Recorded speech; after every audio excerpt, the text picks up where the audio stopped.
So who am I? We're going to talk tonight about who I am, and then just a brief history of EMS in the United States, and then the prominent role and legacy of a Minocqua doctor in the formative years of EMS, locally, statewide, and nationally. And then a word about the Minocqua Museum. Those are my goals tonight, okay? All right, so who I am. I became an EMT back in 1977 with the Elm Grove Fire Department. I was also a firefighter. That spurred me on to go to the University of Maryland, Baltimore County, and get a Bachelor of Science degree in Emergency Health Services. And then I went to medical school at the Medical College of Wisconsin and graduated in 1989, did my residency in Peoria, Illinois, became board certified, and so on. And then after residency, like I said, I wanted to come here, but the best I could do was St. Michael's, which turned out to be great.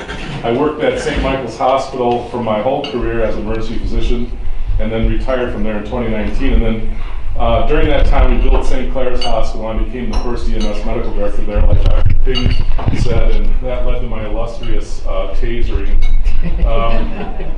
which is really remarkable. I wouldn't do it again. That was taking one for the team, I'll tell you right there. And then Good Samaritan in Merrill, and then ultimately the Howard Medical Center in Eagle River. And I even did a number of shifts at St. Joe's Hospital in Marshfield way back in the day, like 2011, when they were a little short help and needed somebody to fill in. So the big thing in my career, though, the reason why I became an emergency physician was because I wanted to be an EMS medical director. From the time I was an EMT until whenever, that was really my goal. And I got to do all of that stuff at St. Michael's and at St. Clair's, thankfully. I'm very grateful for those opportunities. And like I said, I got to check all my boxes. So now I'm semi-retired. I work for the Marshfield Clinic Health System as an occupational medicine doctor, which is something that I kind of dabbled in for my whole career as an emergency physician. But now I get to do it 3 days a week, 2 of them from home. So that's a pretty cool job. So, but the modern era of emergency medical services in this country, so you could debate sort of what started it and all that kind of stuff. But what I like to say is that 1973 was the critical year in terms of what you know today. Like if you pick up a telephone and dial 911 and say, I have an emergency here, send me an ambulance, okay? The world today, since 1973, is a much different place than it was prior to 1973, and especially prior to 1966, okay? And so these dates, 66 and 73, are going to be very prominent in my talk tonight, and it's important for us to keep 1966 and 1973 in mind. But Congress, I can't remember which senator, I want to say Alan Cranston, but I think that's probably wrong, sponsored this legislation actually in 1972, and it went all the way through Congress, and Richard Nixon vetoed it, and then they went back to work on it and ruled the legislation, and in November 16th of 1973, Richard Nixon signed this bill into law, the Emergency Medical Services Systems Act of 1973. And this fundamentally changed the way we do EMS in this country in a very, very big and important way, okay? And so where we are today, we would not be if it hadn't been for legislation of the kind that I'm talking about. It basically funded, they put enough money out there for every community in the United States of America to have at least 1 ambulance and two trained EMTs on every shift to staff that ambulance, plus communications equipment and all the equipment, durable medical goods and stuff in the ambulance, and all the supplies that you need to run a modern ambulance. It all came as a result of this piece of legislation. And so why did America need this in 1973? Well, probably the biggest thing that was driving this, the most important thing that was driving this, was that following World War II, we became a very mobile society, right? The Industrial Revolution, the invention of the automobile, and then the development of the interstate highway system and the US highway system. Suddenly Americans became mobile, right? And as they did, if you remember, you probably don't remember, but prior to the end of World War II, if you were wealthy, you lived inside the big city, like in the downtown area, close to the urban center, where all the businesses were. After World War II, if you were wealthy, you moved to the suburbs, right? And that's how the American economy grew. Well, once people started moving back and forth so much in their automobiles, we suddenly had a problem. Highway traffic fatalities, okay? And so through the early part of the 1960s, there was a stunning rise in highway traffic fatalities, and people started clamoring about, well, what are we gonna do about all this, okay? Well, what you had was surgeons who had fought, who had been surgeons in World War II, the Korean War, and now the Vietnam War, who were coming back to civilian practice and saying, well, we know how to take care of casualties, right? You just fly them to a trauma center with a big helicopter, right? And so they started working on projects all over the country to try to develop EMS systems, okay? Well, one of the things that happened was, one of the other things that happened sort of parallel to this, and I'm not going to talk any more about this tonight, but back in 1947, a surgeon by the name of Zoll did the first open heart cardiac defibrillation on a person who fibrillated in the OR and restored that person's heartbeat with an electrical shock. First time, 1947.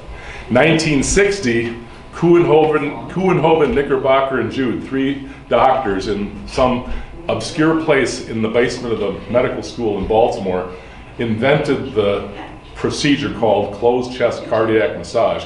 It was all hush-hush because everyone thought it was going to be like medical heresy, that they wanted to teach this to the public, okay? But CPR was invented in 1960, okay?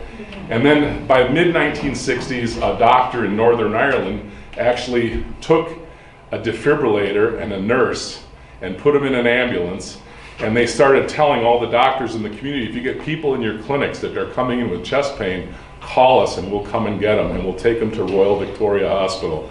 Well, during that time, they had 10 cardiac arrests, of which they resuscitated 50%, 5, okay? So the original cardiac arrest survival study from pre-hospital emergency care was 50% survival. Almost no one has replicated that, okay? We came close in Portage County, about 43%, during the time that Michael and I were working together. But you see, that was another thread that was beginning to percolate into the world, and people are beginning to say, oh, we need EMS, okay? Along comes a television show that was created by none other than Jack Webb. Remember Dragnet? Just the Facts Man, okay? Yeah. Remember Jack Webb from Dragnet? Well, he created this TV show in 1972 called Emergency. Yeah. And we got to see Johnny and Roy, the paramedics from the LA County Squad 51, saving people's lives, okay? They had a policy on that show that no one could die, so everybody lived, and Johnny and Roy were always the hero, okay? Strictly by policy, okay? But it raised the consciousness of the American people in a dramatic way about the need for us to have organized emergency care in our communities, okay? And up until that time, between 66, and I'll explain more about this in a minute, and 73, what you had was little pockets of excellence like the LA County Fire Department and a few others around the country, okay? So, in 73, the whole thing really took off. There's Bonnie. That's Bonnie Margatan from the museum. Hey, Bonnie. And you missed it, Bonnie, but I did thank you for all of your contributions to this tonight. Grab some food and a drink and come and eat. Yeah. So you ask yourself the question, well, what was EMS like in this country prior to let's just call it 1966, okay? Well, prior to 1966, we got Tom Wegman here. Tom was one of the original EMTs in the Minocqua area back in the day, and he can probably speak to this. But what you had in this country was a hodgepodge of things that if there was a crash or something like that, what would you do? Well, if you needed somebody to do auto extrication, you didn't call the fire department or the organized rescue squad. You called Joe down at the corner garage, who happened to have a wrecker and a tow truck and a wrecking bar and maybe a come-along, and some primitive tools by today's standards, and he would go to the scene and try to rip the car apart and get the person out, right? But Joe didn't have any medical training, and he certainly didn't have any training in auto extrication like firefighters get today, okay? And the local funeral home, like the Bolger Funeral Home here in Minocqua, they were the only ones that actually had a vehicle that you could lay someone on a litter on inside of and transport them to the hospital. So they generally called the funeral home to go to the scene and get the person and take them to the hospital. But was there organized people in the back, trained and organized to provide emergency care between the site of the emergency and the hospital emergency room? No.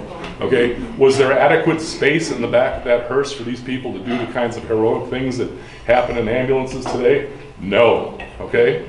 And then if you didn't have a hearse, then what a lot of communities got, like where I grew up in Elm Grove, we had station wagon police vehicles with a stretcher in the back. So you can imagine an old like Ford Country Squire, okay, with the side paneling and all that stuff, that imitation side paneling, make it look like a Woody. There was a stretcher in the back, and they could load somebody on that stretcher and load them into the back of the station wagon, but there was nowhere to perform CPR or hold pressure on a bleeding wound or whatever. And no one knew how to do any of that stuff anyway, okay? So then, and then later on, of course, they got those Cadillac hearse ambulances like you saw in the movie Mother Jugs and Speed, okay? So those were popular for a while. And there were all kinds of variations on the theme, okay? But they didn't have the concept of a modern ambulance like we have today. And like you see cruising on our highways like Jason Hoybe and people in this community do all the time, okay? You gotta watch out for Jason. Yeah. So in 1966, these surgeons who had come back from the battlefields got together with the National Academy of Sciences and the Committees on Shock and Trauma, and they wrote this far-reaching white paper called Accidental Death and Disability, the Neglected Disease of Modern Society. And some people might say, well, this is really the origin of EMS in this country. And I would say, well, conceptually, yes, but in '73 we actually got money to make it happen, okay? And so this sort of set the stage for what was to follow, all right? And some of the highlights of this is it highlighted the importance of municipalities paying for ambulance services, the lack of municipal funding, inadequate numbers of ambulances in most places, lack of durable medical equipment, lack of specifications and standards, inadequate training, certification, licensure of ambulance attendants, and the lacking of data, in data collection and research on the subject, and then fundamentally the lack of state-level oversight of EMS led to just a hodgepodge of, various things, okay? The Highway Safety Act of 1966 came along. This was signed into law by Lyndon Johnson on September 9th, '66. And its main goal was to help reduce the toll of, death on the highways in our countries, okay? They gave out some money for ambulance programs, but it was not far-reaching in the sense of everybody got the money. Mostly it was just certain pockets around the country were able to get money out of this system and help to develop what essentially became like demonstration projects, like we're going to try this and we're going to try that, and out of this is going to come something that we can maybe expand to everybody if it works, okay? But what if I told you that the roots of a few critical pieces of modern day EMS originated right here in our own backyard? Some of you would probably say, what? Are you crazy? You gotta be kidding me, man. What? Ooh. Right? Does anybody believe this? Okay. Well, you got it, okay? I wouldn't be talking about it if it weren't true. Okay? So, the EMS Systems Act of 1973 created, and put that in quotation marks because they kind of already existed in some places, But on a national level, okay, it established this creature called an emergency medical technician, okay? There were people that were functioning as EMTs before that, in these pockets of excellence that I talked about.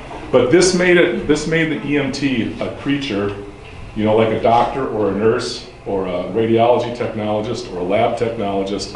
You find them everywhere through our healthcare system. Now we had the EMT through the entire healthcare system. Okay. Well, now that we've got this new category of healthcare providers, we have to train them, right? And who do you think was on the forefront of that? A doctor who worked right here in Minocqua, Wisconsin. Okay? Probably the leading character in the entire country on this subject. Well, before I get to that, you can't really tell this story without putting it in a bit of context. Okay? So, let's go back to 1953. In 1953, if I understand this correctly, there was not a hospital in Minocqua, okay, or Woodruff.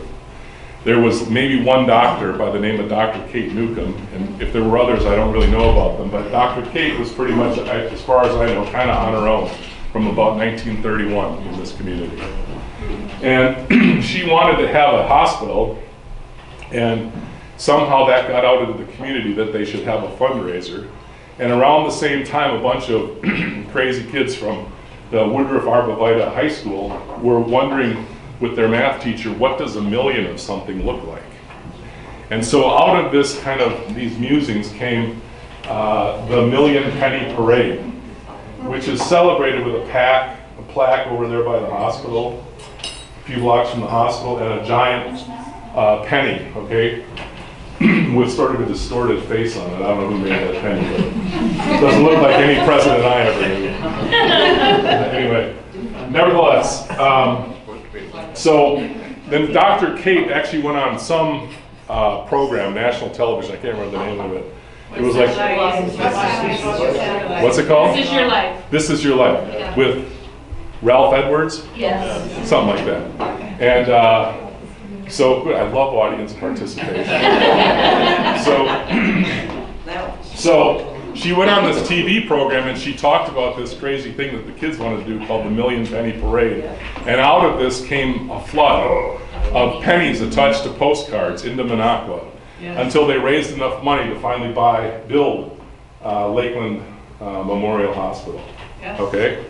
And so fast forward to the late 60s, early 70s, there was an art collector from New York who liked to come here to go muskie fishing, and oftentimes with one of his best friends, who just happened to be a guy by the name of Dwight Eisenhower, okay?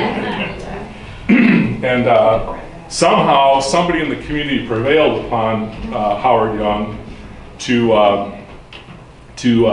fork over a few big ones, okay, and build a new hospital, which ultimately bears his name.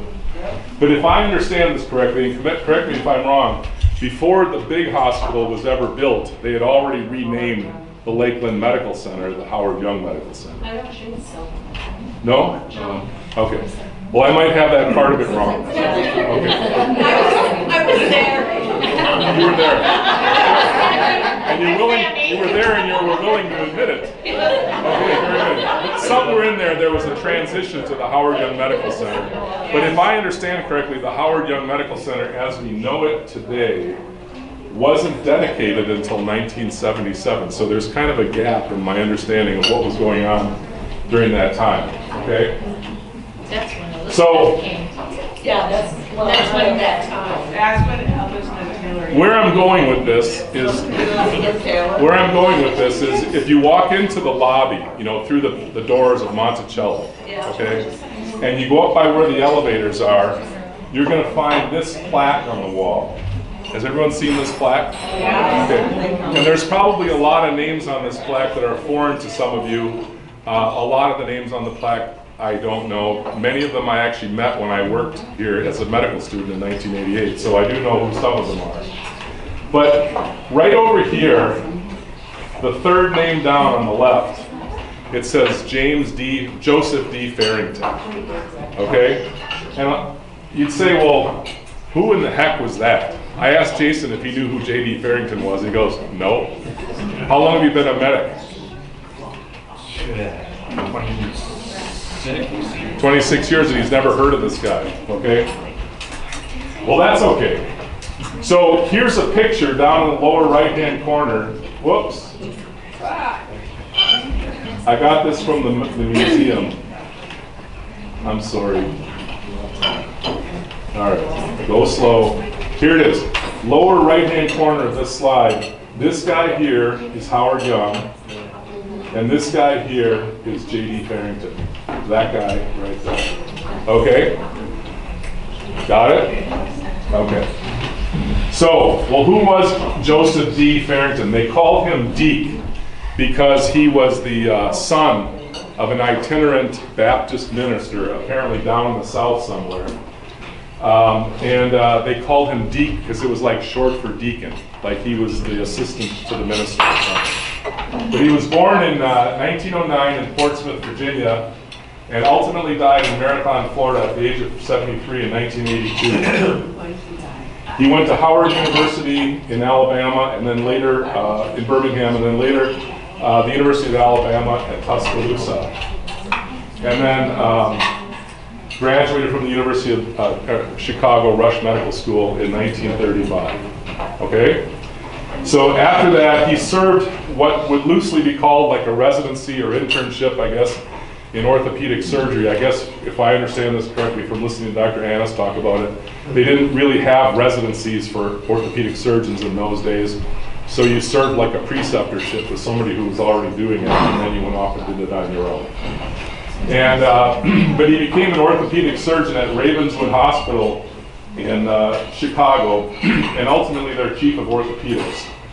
But when World War II broke out, he joined the United States Army Medical Corps and became a lieutenant colonel and served with the 25th Evacuation Hospital in the South Pacific, and then later became the chief of surgeon there, orthopedic surgery there. And then at the end of 44, he moved to Galesburg, Illinois, which is a big city about 40 miles west of Peoria along I-74.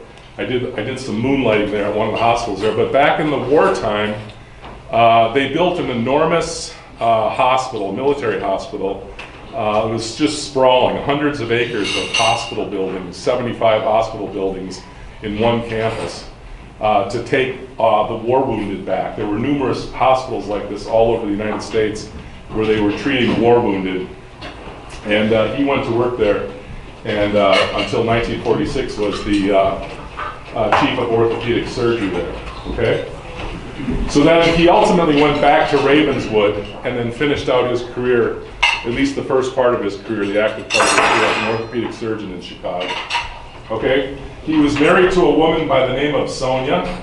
They called her Sonny, S-O-N-N-Y, Sonny. 2 kids, Frank, who became a pedodontist, a pediatric dentist, in other words, and then a son named David, who I guess became a financier of some sort. And they built a home in 1941 on Kawagasaga Lake, okay? And they would come and visit the house on the weekends in the summertime. And he would he joined the Lakeland medical staff and would do orthopedic surgery at the old Lakeland Hospital on weekends. Okay, but he retired from Ravenswood in '65, and in January of '66 he moved to his home that he called Bedside Manor on Quagga. That's a little inside joke of healthcare providers, Bedside Manor, and practiced part-time here until retiring from the practice of medicine for good in 1972.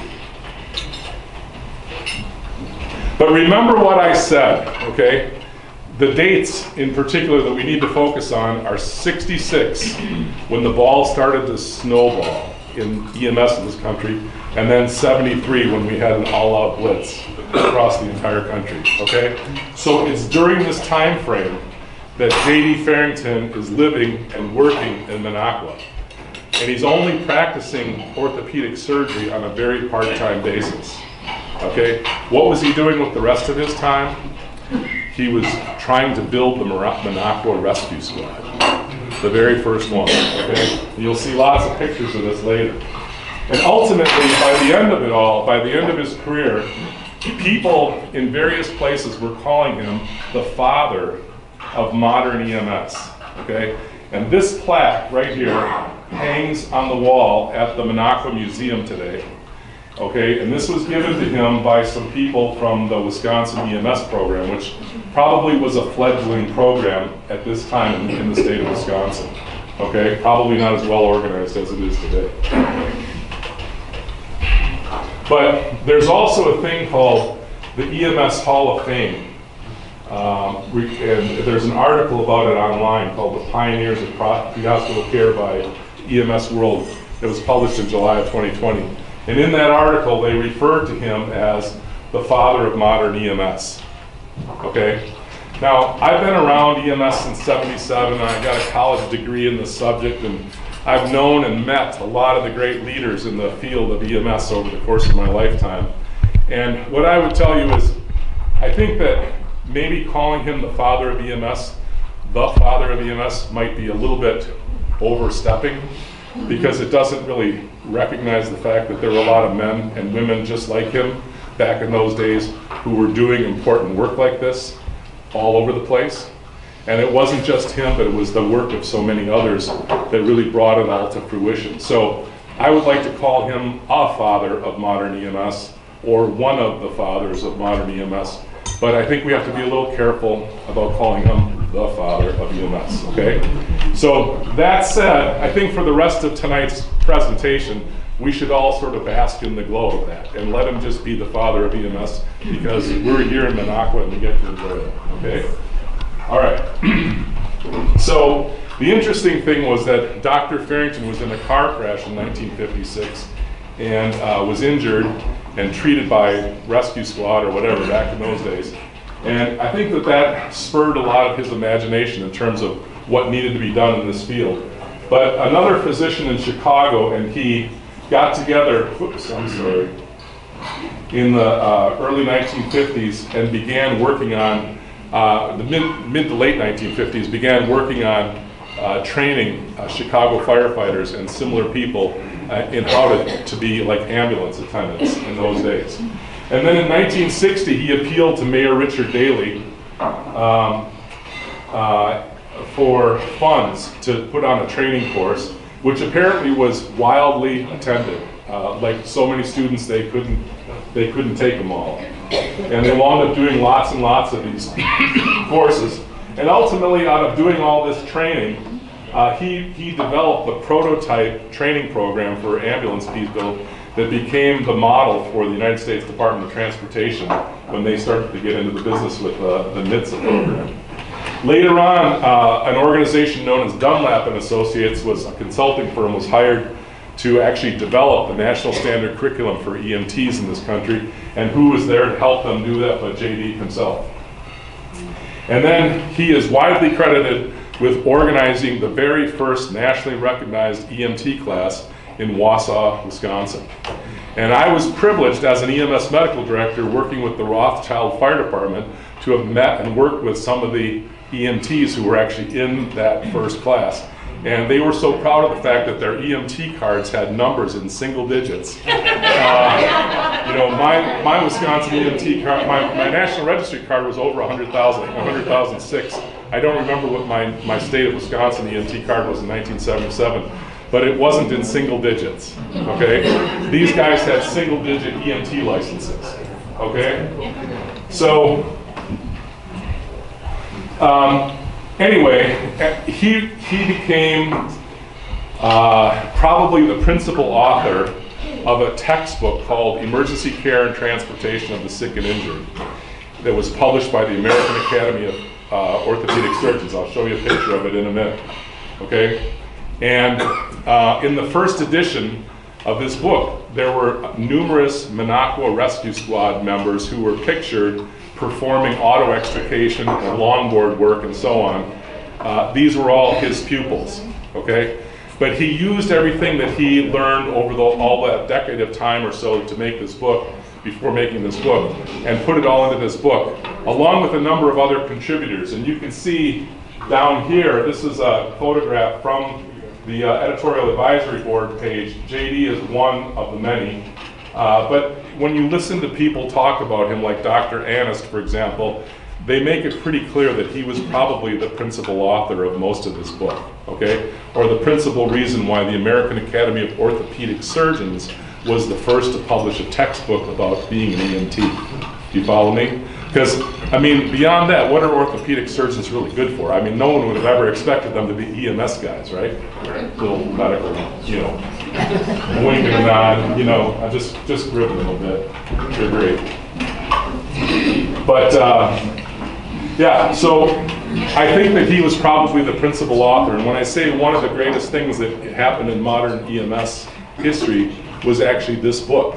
It was the first learned treatise, if you will, that educated an entire mass of people in how to do their craft, okay? And it came from this man, in this time, in that time. Okay, there's the book, the orange book. Some people call it the Orange Bible, okay?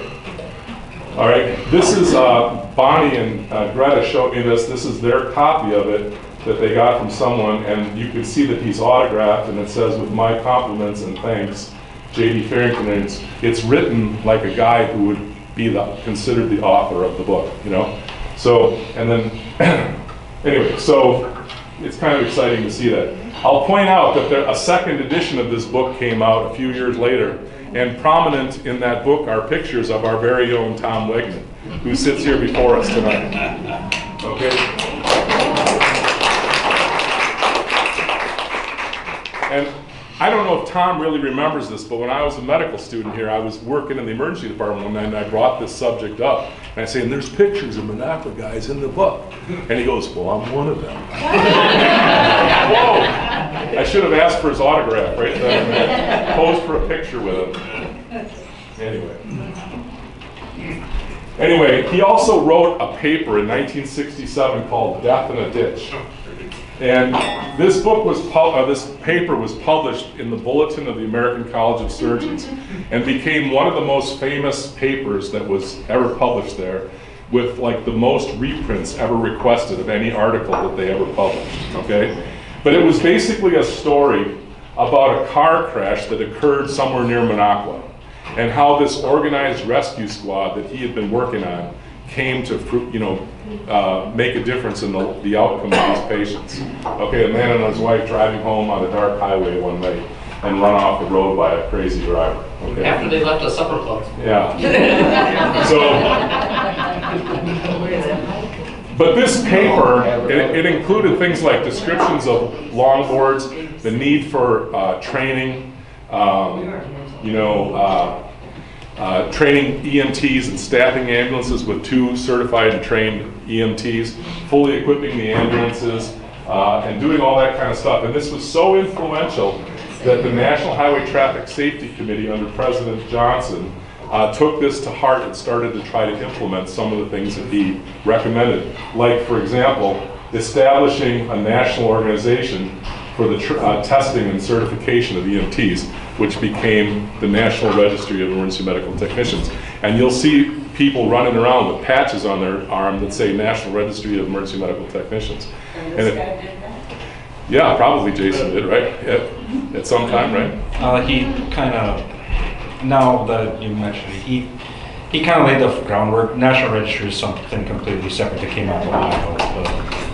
But yeah, he kind of laid a lot of framework. He was one of the founding members of it, and ultimately became the second chairman, if I'm not mistaken, of it in 1972 or 3. But in any case, we now have a national organization called the National Registry of Emergency Medical Technicians, which is really a standardized testing service for EMTs and paramedics across this country, and you have to maintain your certification with them like every 2 years. So it drives the whole issue of quality and standards in emergency care in this country.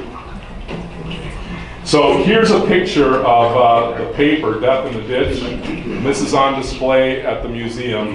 This is a picture of a long spine board, which Farrington was a big advocate of using. We use them a lot less nowadays than we did in the old days, like when I became an EMT, and even up until a few years ago.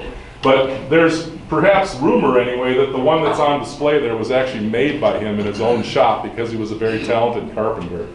And anyway, so I don't really know if that's true or if he was really the one who invented the long spine board, but there's rumors to that effect. Okay? So he also helped, at the museum you'll see that there is a plaque. You can't really see it because it didn't come out well on my photograph, but this is a plaque from the National Registry honoring Dr. Farrington for his monumental contributions to their organization. Okay? And, whoops.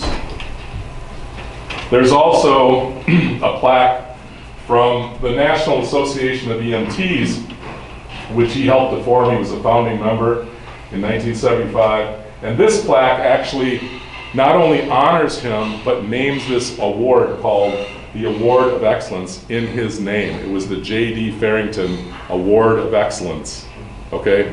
And they gave it to him as the first recipient, and presumably to many others. I called them yesterday and I asked if they still give this award, and I was told no.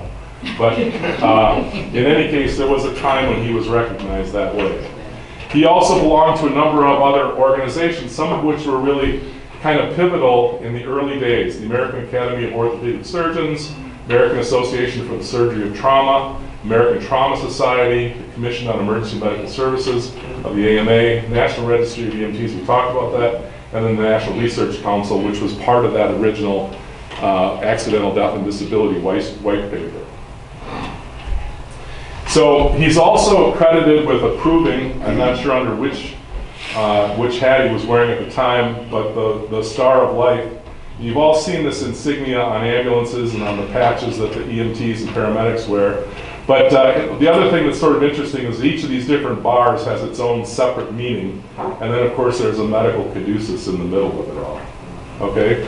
And I think one of the things I relate to the most is that he promoted physician engagement and an advocacy for EMS systems. And I think, as you know, through the years of me working in the EMS system, and I know some of you who are EMTs can relate to this, you've seen or worked in systems where everyone knew that there was a medical director because there were always signatures on their cards and things like that, but sometimes they never met the medical director, they never saw him in the firehouse or the rescue squad, and they were pretty much just absent, right? He was a hands-on guy who rolled up his sleeves and became an EMS medical director the way that doctors should do EMS. I did that in my career. Michael will attest to that. Ping will attest to that. You know, hook, line, and sinker. That's what we did. Okay. But I would say, you know, for physicians, this is something that we all need to get involved in and be part of. So I'm not going to try to play this, but one of the other things that he did while he was here that received national acclaim was he created a video called Before the Emergency. And he got funding from the Employers Insurance of Employers Mutual of Insurance of Wausau. And I think he did a number of collaborations with them because they gave him money for various projects. But like starting up the National Registry, I believe or the National Association of EMTs, I think they helped to fund that through him, and were ultimately paid back for it. But in any case, the thing is, this video, you can see it's on YouTube. It's called Before the Emergency, and it basically tells about how the community of Minocqua prepared for a disaster. And this thing it went out, it was a school bus disaster with kids that were hurt. They were all moulaged up, and they crashed the bus. You know, no one got hurt, of course, but they practiced, you know, extrication and treatment and transportation to the hospital, doing this all in a very organized way. And this went out across the country. It became widely viewed, and he received numerous accolades for it in the early days of modern EMS. And again, remember that he retired in '72, okay? So here are just a few photos of Minocqua rescue firefighters. There's tons of them in the books and in the white paper the Death in a Ditch white paper. Here are pictures of the short spine board on the left and the long spine board on the right. The short spine board is pretty much archaic now. The long spine board isn't used as much as it used to be. So the question is, why should we honor this man's legacy? And what I like to say is that Dr. Farrington was a local hero of global importance in the field of EMS, especially in that time frame of 66 to 73. He moved to Minocqua, he retired here in 72, and the following year we had the passage of the EMS Systems Act, okay? And along with it came all these other things, you know, that came out of that, okay? That he had his fingers in, okay? So this year is really the 50th anniversary of the signing of that thing, and it's cause for celebration in my book, okay? Young EMS providers, probably like Jason and others, know very little of this history, and I think there's so much,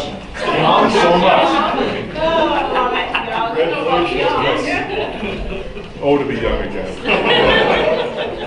But it's true, if you ask a lot of young people today, they don't even know about the show Emergency from the early 1970s. You know? Yeah. So obviously our history is worth knowing about and preserving and learning from. And again, EMS, the most important thing to say to a group of medical providers is that EMS is the practice of medicine, okay? And it's trained people as EMTs and paramedics who are taking the skills of doctors and applying them in the field and for the sake of helping their neighbors, okay? So doctors need to be involved in this because it's the practice of medicine, and we need to get out there and be active in this, okay? So we stand on the shoulders of giants like Dr. Farrington, and especially him. All right, one of the coolest things that happened that came out of my meeting with George and Henry that morning in June of 2021 was I got in my car after I left there, and I promptly dialed up Michael Fraley on the telephone. I said, Michael, you're the executive director of the North Central Regional Trauma Advisory Council, and you have this trauma conference every May or April in Wausau that invites EMTs and nurses and other providers from around the state to come. I said, what would you think of making a keynote address at that thing in honor of Dr. J.D. Farrington, especially as we lead up to the 50th year of EMS in this country? And so he took that to his board, and a few weeks later he called me and said, we got it passed. It's going to happen. So I've been privileged to be able to introduce the speakers the last 2 years, and that's been something else. But we have memorialized him in the EMS world by doing this, I believe, and I'm grateful to Michael and the NCRTAC for setting that up. So if you haven't been to the Minocqua Museum, you gotta go, okay? There's all kinds of cool stuff in that place that tells you about the history of Minocqua in general, the Northwoods. But this display will probably be there, if I understand correctly, Bonnie, for maybe the rest of this year and all of next year. And the museum is essentially closed for the winter, but you can get yourself a tour if you call Bonnie, okay? And, but there's a plaque there. When I was a student here in 1988, and I was talking to Tom and the nurses in the emergency department that night about this EMS connection, they said, well, you gotta come down to the basement and see this thing. And down in the basement, it was outside the rehabilitation facilities in the lower level of the hospital, because he was an orthopedic surgeon and sort of started orthopedics here, and they needed rehab.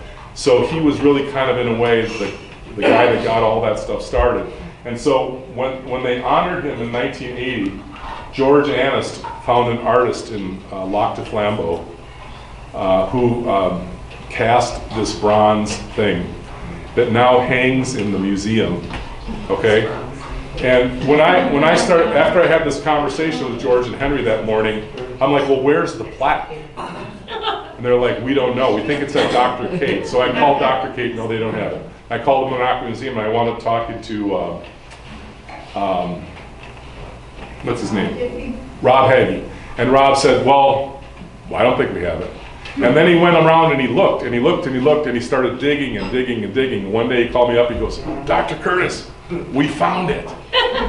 So this plaque is now hanging in the Minocqua Museum, minus this wooden banner at the top that says Farrington Hall. And so far nobody knows where that is. But if people keep their eye out for it, it would be a nice addition to the plaque that's hanging in the museum. But it says Farrington Hall. So I remember this, Michael Fraley dug through some archives at the hospital and found this photograph, which I've included in my presentation.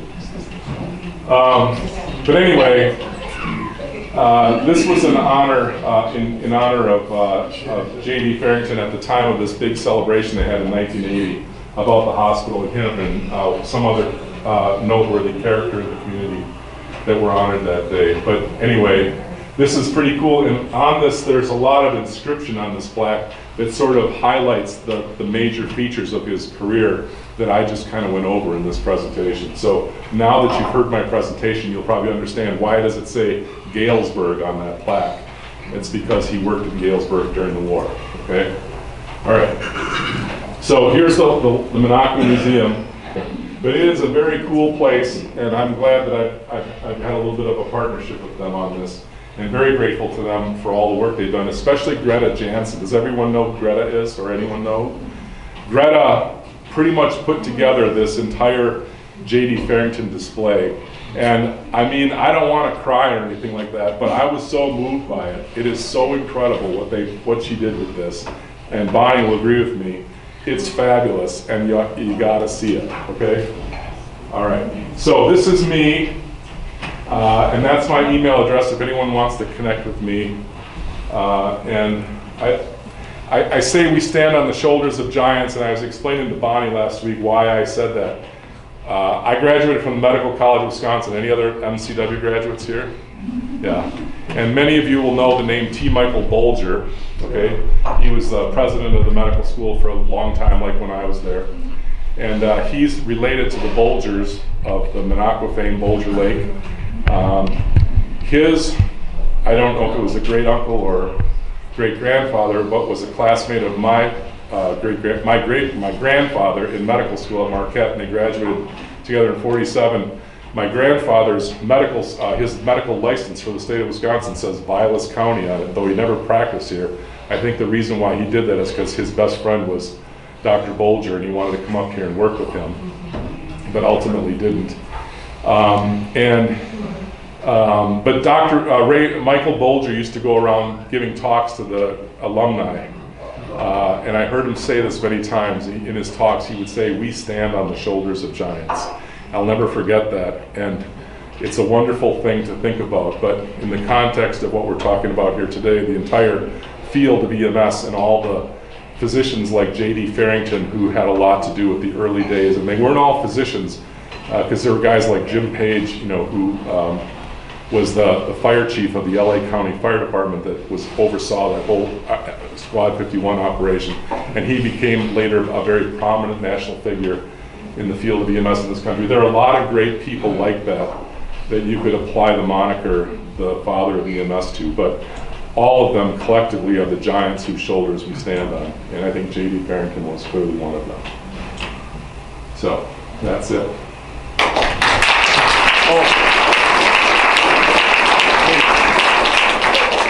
Before I finish, I think you just have to hear a few statements about what people said about Dr. Farrington.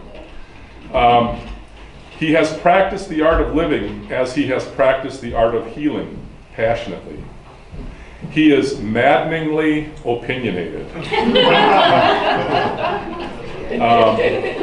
He is the personification of perfectionism, and it is carried beyond the surgical arena to fishing, marksmanship, and gourmet cooking. In his familiar, gruff tone. Apparently he was kind of a tall guy, lanky, had a gray goatee, gray hair, a very gruff kind of voice. Is that about right, Tom? Yep. A man of courage who had the courage to pursue his convictions. That was the Lakeland Times that said that about him.